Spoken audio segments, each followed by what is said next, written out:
Hello, guys, and welcome to another episode of Opinions with KagisoEm. And in today's episode, we're going to be talking about another film that made it onto the Netflix platforms fresh from South Africa. This one came out on the 28th of July. I'm going to tell you a little more about it. But the theme of like this episode and last episode, if you guys need to catch up on last week's episode, I'll be leaving a description I'll leave a link in the description just to make sure that you guys catch up on what we've been talking about lately. But yeah, this is a fresh film. It's called Big Nunu's Little Heist. It came out on the 28th of July. It's on Netflix, like I said. I won't say this enough. Whatever South Africa is doing so far, I think you guys should just get Netflix just to keep up with the amazing work that these guys are producing and coming up with. The stories are so original and they're totally South African. A little more on this movie specifically. Big Nunu's Little Heist. It reminds me of like an old Western, actually.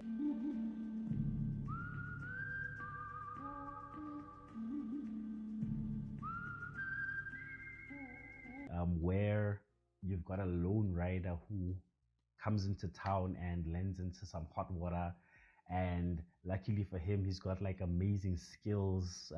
In this one particularly, he's very good with his guns, and yeah, he finds a way to get through the murky waters, let's say, right, and to the other side. And yeah, it was a beautifully written film. It was written and directed by Andy Casseroles. Many of you might know him as the Admiral from back in the days. He was a big influence in South Africa in the raga genre, let's say. But then he was also a DJ on YFM for a long time back in the days. And yeah, it's so beautiful to see him like come to like the height of his creativity, coming up with such an original story that I actually enjoyed watching. And yeah, like I said, it's like an old Western. The theme and the color schemes around it are also like of an old school Western type. Funny enough, Clint Eastwood isn't on it. Like, yeah, it's one of those. Like it's run and gun. It's beautifully written. The musical score behind it reminds me of like a Quentin Tarantino who loves um old Western type of music, in terms of like Kill Bill, but also has like elements of like Asian flutes and themes and the like. So yeah, whoever did the score for that film, like he did such an incredible job. It's very engaging. The shots and the cinematography are also engaging and beautiful. Um, the color space that they used is of like that old school grade, so, and that kind of like takes you back, but then it also like it does so much to tell that story. I don't want to tell you anything about the story other than it's a beautiful watch. And the main character in the whole thing is Big Nunu himself. um the person who actually acts that role, who plays that role, is a guy called Tony Miyambo. I hope I pronounced that correctly. Yeah, Tony Miyambo did like such a beautiful job. It almost felt like this role was meant for him specifically. Like nobody else could have done a better job of like bringing that character out. Like he's funny, you love him for days, and even when you don't wanna like him as much as you should, you end up laughing so much that you know what, he just makes that role work. The one thing that I will say about it is that I love the fact that they actually just stuck to vernacular with it. Like it's got like hints of English every now and again, but the majority of the film was shot in vernacular. Especially for the South African context, I think that's where I actually loved it the most, was the fact that it was vernacular.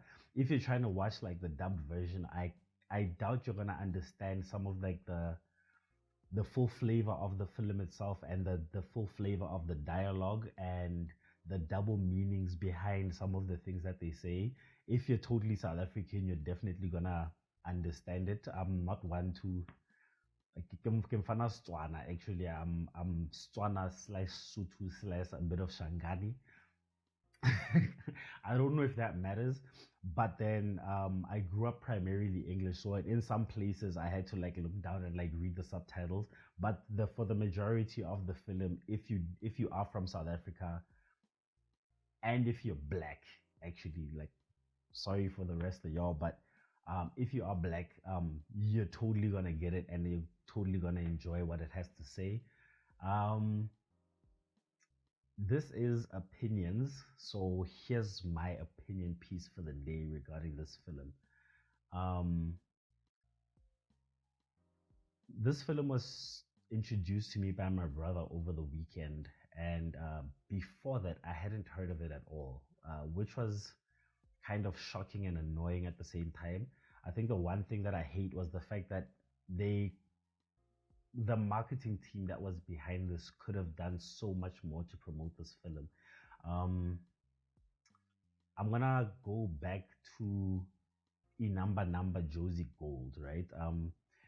Whenever you drive around Gauteng, especially like if you're heading towards Midrand and Gauteng, there's still a billboard on the right if you're heading to Joburg that still has like number on the billboard.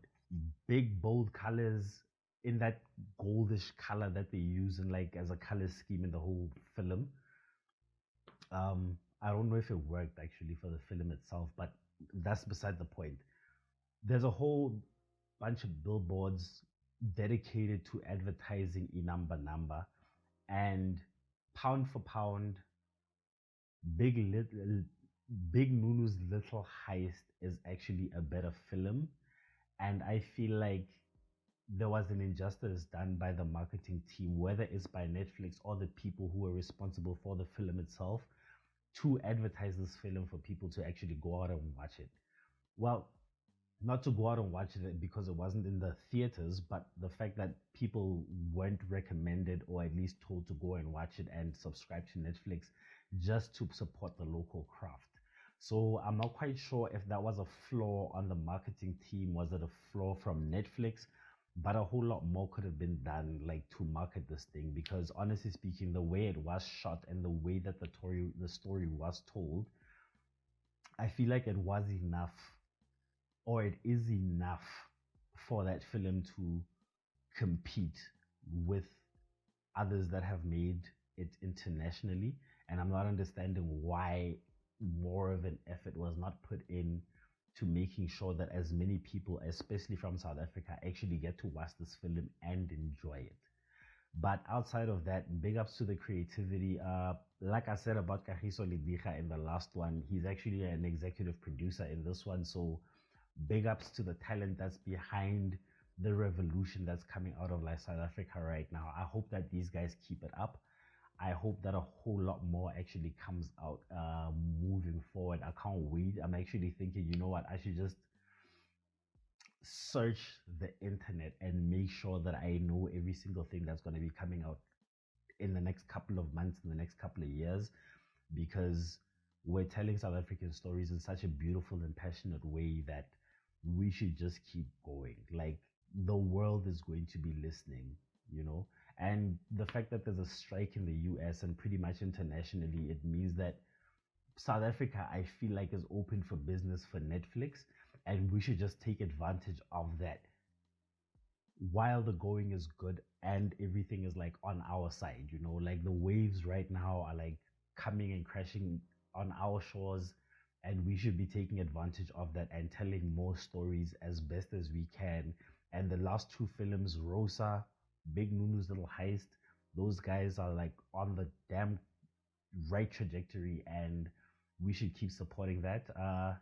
Yeah. Thanks, guys, for watching another opinion piece by KagisoEm. I hope you guys like and enjoy and subscribe to the channel. Yeah, until next time. Deuces, guys.